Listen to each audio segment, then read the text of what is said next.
Alors, bonjour à tous et bienvenue. Dans cette vidéo, on va revenir très rapidement sur un article que j'avais partagé avant ce gros dump et la stratégie que j'avais énoncée, voir comment est-ce qu'elle a performé, et ensuite voir comment est-ce que je vais gérer, quelles sont les prochaines étapes de cette stratégie pour continuer à profiter de ce dump. Voilà, petit spoil alerte, j'ai beaucoup plus de BTC que je n'avais avant ce dump, et ma valeur en dollars a stagné. Donc moi qui suis un bullish BTC à long terme, je suis très content de cette stratégie, surtout que j'ai pris très peu de risques parce que je ne me suis pas mis à short le marché. Voilà, je déteste short, je n'aime pas les leviers, je trouve ça beaucoup trop piégeux. Et là en fait, juste avec une stratégie spot, je suis capable de d'augmenter mon portefeuille quand ça baisse. Ce qu'on va faire, c'est que je vais vous partager plusieurs de mes scénarios. L'objectif, c'est pas de prédire les prix parce que en vrai, personne ne peut y arriver. C'est juste de peindre différents scénarios possibles et ensuite de créer une stratégie qui profite peu importe ces scénarios. Et donc du coup, peu importe ce que fait le marché, notre portefeuille grandit et on reproduit cette stratégie encore et encore. Je le rappelle vite fait, mais on était donc aux 95 000 dollars à peu près. Ah non, on était un petit peu en dessous. On était plus vers là. Et ouais, ici, il y a eu une petite zone d'euphorie. Et ici, je sentais un petit peu la carotte arriver.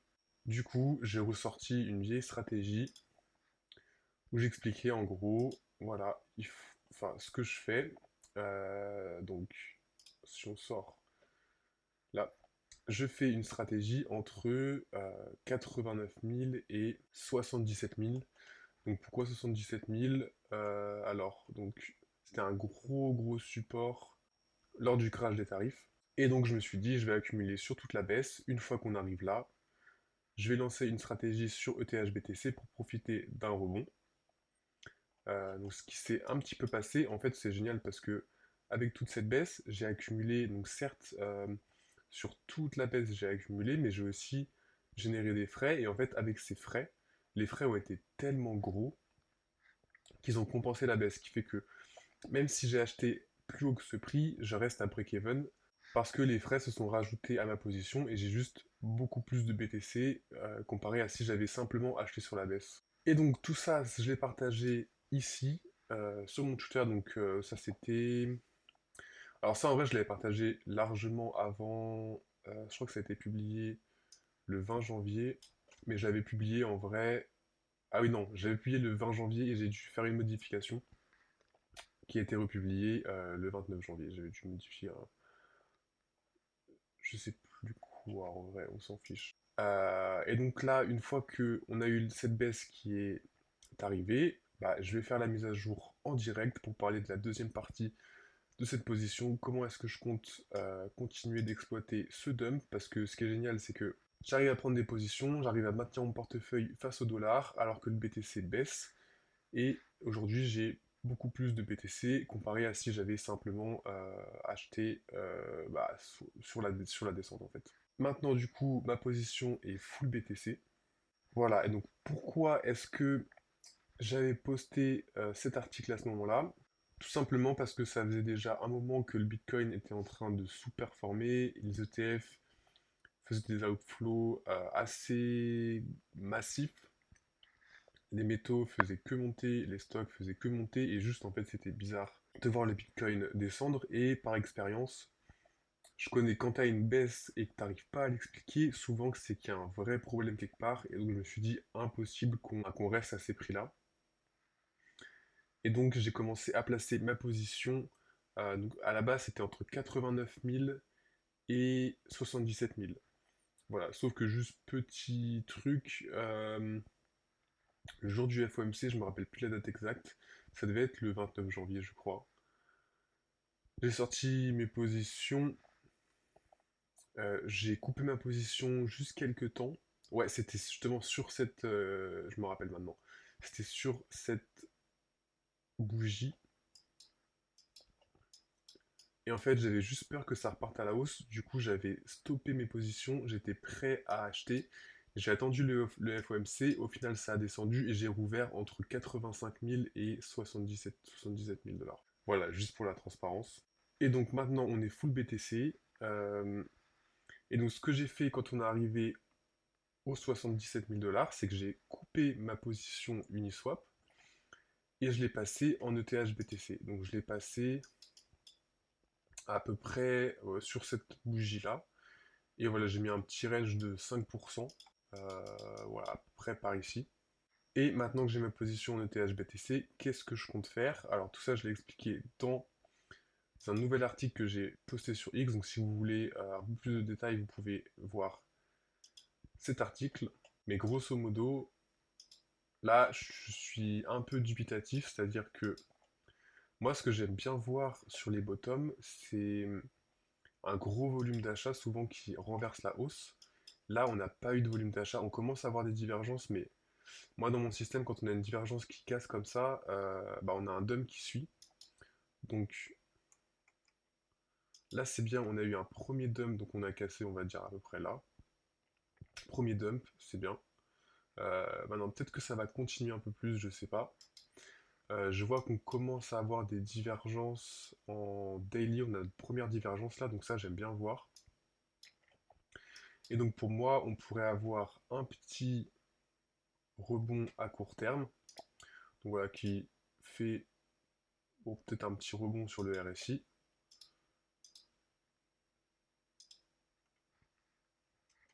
Peut-être un petit rebond sur les prix aussi, vers 81 000 à peu près.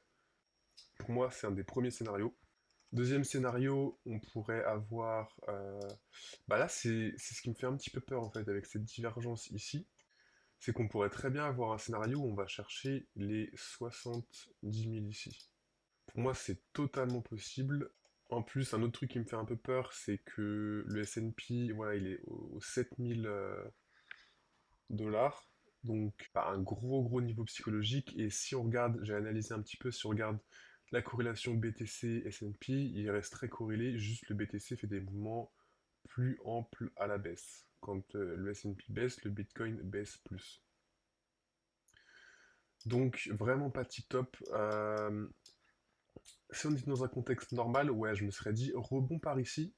Et une fois qu'on est vers les 81 000, ouais, on peut voir si est-ce qu'on va chercher un peu plus bas vers 74 000 ou 70 000 pour soit rebondir sur cette trendline ou soit l'invalider. Si on l'invalide, là ça ferait un gros dump, bah, peut-être potentiellement vers 65 000 ou 60 000. Voilà, donc deuxième scénario, ce serait... ouais, le deuxième scénario serait, hop, on remonte un petit peu vers 70 000. Et troisième scénario, ce serait, on remonte directement à partir d'ici. Ça se trouve, le bottom a été fait pour un petit moment, et on remonte directement vers les 95 000 et 100 000 dollars. C'est possible. Voilà, donc pour résumer un peu les scénarios, on a une chance de repartir directement à la hausse. On a une chance de repartir un petit peu à la hausse. Ici, il faudra bien faire attention, voir comment le marché se comporte et voir est-ce qu'on continue à la hausse, enfin juger les probabilités, est-ce qu'on continue à la hausse ou est-ce que on continue plus bas. Il y a aussi une chance qu'on continue plus bas directement. Ce qui me fait peur, c'est cette divergence-là, qui en général, bah, je trouve que ça sent pas bon quand même. En termes de probabilité, je suis pas très fan. Je vais peindre le positif et le négatif, et après on va... Ça permet juste d'avoir une vue nuancée et de pas être juste focus sur un scénario et d'avoir un peu toutes les étendues possibles. Ce que je vois de positif actuellement, c'est que Trump a parlé plusieurs fois d'un stimulus check qui serait distribué aux Américains à partir des frais de douane qui ont été collectés. Ça me fait beaucoup penser à ce qui s'est passé pendant le Covid où il y a eu beaucoup d'hélicoptères money, ça a fait énormément monter les marchés. La grosse différence pendant le Covid, c'est que tout le monde était cloîtré chez soi et les gens n'avaient rien à faire, ils dépensaient aussi pas d'argent. Donc, dès que tu reçois un stimulus check, tu l'investis sur les marchés. Ça se reproduira probablement pas cette fois-ci, pas à ce niveau-là en tout cas, mais ça peut faire un petit regain de momentum sur les cryptos. Ensuite, j'avais publié aussi un article sur X qui expliquait beaucoup plus en détail, mais le Japon a de sérieux problèmes actuellement avec ses obligations d'État, donc avec sa dette nationale. Et si un problème devait arriver à leur marché des obligations, ça créerait un gros problème aussi aux États-Unis parce que le Japon détient beaucoup de dettes américaines. Et s'ils ont un problème avec leur propre dette, ils vont devoir vendre cette dette américaine et ça créerait une forte augmentation de la dette à repayer pour les États-Unis. Donc, si jamais ça devait arriver, les États-Unis imprimeraient de l'argent, iraient acheter des obligations d'État japonaises pour éviter au Japon de vendre des obligations américaines. Voilà. Et ça, ce serait plutôt bullish sur les marchés, du coup. J'ai peint cette thèse et tout ce qu'il fallait regarder, donc si vous voulez voir l'article en entier, c'est celui-là. Et ça parle de cette thèse et de quoi regarder pour voir si elle est en train de se jouer ou pas. Comme ça, vous pouvez voir est-ce que la Fed est en train d'imprimer ou non. Il y a tout qui est expliqué et quoi faire dans ce cas-là. Ensuite, je j'ai pas le tweet sous la main là, je viens de penser, mais je l'ai pas. Mais Trump a dit il y a pas très longtemps qu'il souhaitait, enfin, qu'il était très content de l'évolution du dollar, de comment est-ce que, enfin, de où il était actuellement. Et en fait, quand on regarde le dollar, il a pris, je crois, moins de 10% depuis 2024. Enfin, depuis que Trump est au pouvoir, quoi. Et Trump est très content de ça, du coup. Et donc, si le dollar se dévalue, bah, c'est plutôt bullish pour tous les actifs qui sont dénominés en dollars. Un truc qui, moi, me plaît aussi, c'est que on a les métaux. Alors, bah, du coup, c'est plus très vrai maintenant, mais c'était vrai au moment où j'ai écrit l'article. Mais bon, les métaux ont pris une forte chute. Et bah, ces profits, cette prise de profit, il faut bien qu'elle aille quelque part. Alors, à voir, est-ce qu'elle est réinjectée dans les métaux pour continuer la hausse ou est-ce qu'elle est réinjectée autre part? Dans tous les cas, quand on regarde un peu les marchés, donc tu as les métaux, il y a une grosse prise de profit. Voilà, est-ce qu'on va avoir un dead cat bounce ou est-ce que ça va continuer? J'en ai aucune idée, mais en tout cas, c'est un point à garder en tête. Est-ce qu'il pourrait y avoir une rotation dans les cryptos? Voilà, on peut rêver. Les cryptos sont aussi en compétition avec l'IA, et quand on regarde certains cours IA, bon bah voilà, et on voit qu'il y a un peu une incertitude depuis un moment maintenant. Donc voilà, est-ce que ces profits IA vont aller quelque part d'autre? Est-ce qu'ils vont aller dans les cryptos? C'est pas impossible. Maintenant, tout n'est pas positif avec l'analyse fondamentale. Il y a cette menace des ordinateurs quantiques qui pourrait remettre pas mal de choses en question, notamment sur bah, les 1 million de bitcoins que détient Satoshi Nakamoto. Voilà, si l'ordinateur quantique sort et qui bouge les, les bitcoins de Satoshi, ça va poser plein de questions, ça va probablement faire une grosse panique sur les marchés, parce que bah, qu'est-ce qui se passe si ces bitcoins sont vendus, ça va faire cracher le prix, et donc voilà, ça risque de faire une très grosse, ça risque de faire peur. Enfin, en fait, ça va créer de l'incertitude, et l'incertitude, ça plaît pas au marché. Deuxième chose, alors si vous ne le saviez pas, les institutionnels sont énormément friands des actifs qui ont un fort momentum. Il n'y a qu'à voir le marché des actions, c'est que ça, les actions comme Nvidia ont un premium gigantesque juste parce qu'elles ont un gros momentum. Voilà, il y a eu plein de papiers de recherche qui sont faits sur ça, mais les institutionnels sont très friands du momentum et Bitcoin, malheureusement, il y a très peu de momentum en ce moment, donc il va falloir une force d'inertie, un catalyste pour repousser le Bitcoin à la hausse, et pour l'instant, on n'y est pas. Il y a aussi une news qui est tombée il n'y a pas très longtemps, c'est le nouveau président de la Fed qui a été nommé, Kevin Warsh. Et donc du coup, il y a un peu d'incertitude sur la politique monétaire enfin monétaire et fiscale qui va être menée par le président de la Fed et le président des États-Unis. Il semble que Kevin Warsh soit plutôt enclin à réduire les dépenses des gouvernements et à réduire le bilan de la Fed. Et bah voilà, qui dit réduire le bilan de la Fed dit vendre des actifs et bah ça plaît pas forcément au marché non plus. Donc ça c'est un point assez négatif pour les cryptos. S'il y a une baisse de liquidité globale, les cryptos en général performent pas très bien. Ensuite, on est toujours en concurrence avec l'IA. Donc même si Nvidia, enfin et beaucoup de stocks IA ont l'air de un peu stagner, ça reste un peu le trend de l'année, surtout Kevin Warsh et des États-Unis, et enfin même le monde en fait, qui mise globalement sur l'IA, c'est pas une tendance qui va s'arrêter tout de suite. Donc est-ce qu'on va être capable de s'imposer? Ça, la question reste en suspens. Voilà un peu les contextes macro que je regarde actuellement. Et donc, voyons voir un peu comment je me positionne. Donc, je rappelle très rapidement, mais j'ai accumulé des BTC sur cette baisse. Quand on est arrivé ici, j'ai switché en ETH BTC. Pourquoi? Parce que ce que je voulais, c'était... Bah, j'ai accumulé des bitcoins pas chers. Et en plus des bitcoins, j'ai accumulé des frais.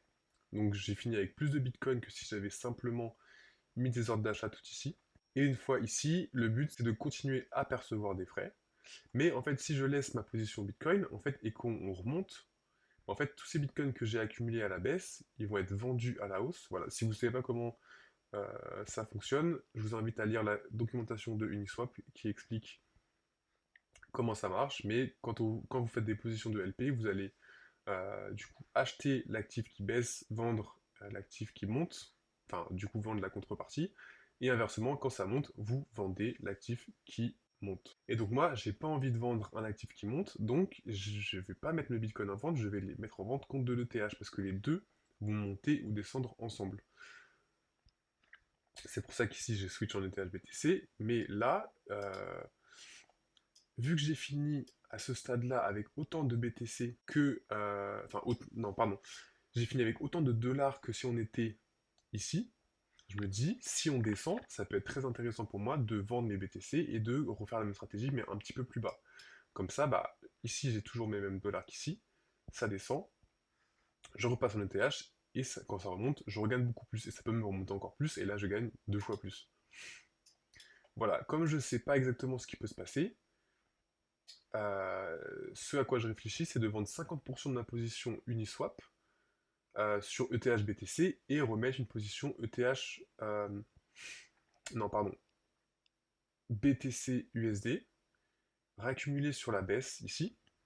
Une fois qu'on arrive là, hop, je repasse en ETH BTC, je repasse full ETH BTC et bah, quand ça remonte, je profite de la hausse doublement. Comme ça, en fait, ici, imaginons que je vende toute ma position ETH BTC, si ça se met à remonter, bah, en fait, je gagne rien du tout et c'est comme si je n'avais rien fait du tout et au final, je ne gagne rien, je ne perds rien. Ça, ce serait un petit peu problématique parce que j'ai pris des risques quand on était là, et si je ne suis pas payé pour ce risque, ça me met dans une position inconfortable, et c'est le but de la LP, c'est d'éviter ces positions inconfortables et d'être tout le temps en train de gagner plus d'actifs. Donc si je vends 50% de ma position ici et que je mets une autre position ici, quand ça remonte et qu'on est à ce niveau-là, et ben j'aurais gagné beaucoup plus de frais. Et je gagne que ça monte, j'ai toujours 50% de la position ETH BTC qui continue. Si ça baisse, je continue d'accumuler sur ma position BTC USD, et sur les deux positions, je continue d'accumuler des frais. Donc même sur ma position ETH BTC, même si ça baisse, j'accumule plus de frais, et quand ça remontera, et ben, j'aurai encore plus de BTC, encore plus de TH. Et voilà, c'est un peu ma stratégie que je vois actuellement. Je pense qu'on est... Le bottom, il devrait arriver sous peu. Euh, Si on ne casse pas cette divergence ici. Voilà, faut voir. Si on se met à faire un nouveau plus bas ici et que on défonce cette divergence ici, là ça risque d'être compliqué.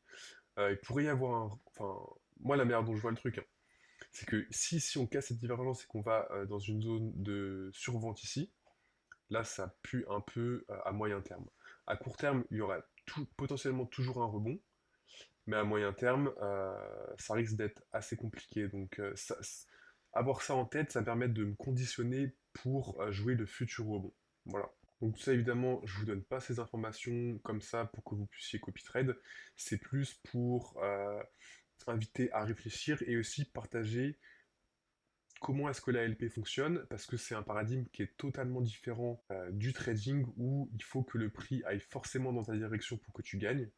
Là, c'est beaucoup plus intéressant parce que vous l'avez vu, même si le prix baisse, je me retrouve avec autant de dollars en fait. Comme si j'avais short, enfin non, un short il aurait gagné en dollars, mais il aurait pris d'énormes risques. Ici, on prend pas trop de risques, on est stable en dollars et notre solde de Bitcoin augmente. Et voilà, on gagne plus sur le rebond qu'autre chose. Je trouve ça beaucoup plus flexible et je trouve ça aussi beaucoup plus confortable comme approche du marché et comme prise de position. Si ce contenu ça t'intéresse, je partage beaucoup de positions LP sur mon Twitter. Voilà, cet article-là, tous mes articles, je les ai publiés en avance sur Twitter. Donc si tu veux les avoir au tout début, c'est ici. Et ensuite, je t'invite aussi à rejoindre ma newsletter sur ces deux plateformes. Je partage du contenu un peu différent, mais sur de la LP, avec plein de conseils, plein d'exemples de positions, plein d'analyses de portefeuille, de positions, et juste, je donne énormément de valeur. Donc si tu veux rejoindre, c'est ici, tu as même un petit guide Voilà, pour générer un salaire avec euh, donc, le market making décentralisé, la LP. Tu as un plan en 9 étapes qui t'explique exactement tout ce que tu as à faire. Tu as juste à rentrer ton prénom et ton email et tu as des informations de ouf. Voilà, c'est tout pour moi. J'espère que ça t'aura aidé. Si ça t'a aidé, tu peux t'abonner, mettre un petit like, ça me ferait très plaisir. Ça me motive à partager du contenu de ce genre parce que moi, c'est un contenu que je trouve très intéressant. J'espère que je t'apporte un maximum de valeur. Et voilà, merci, à bientôt.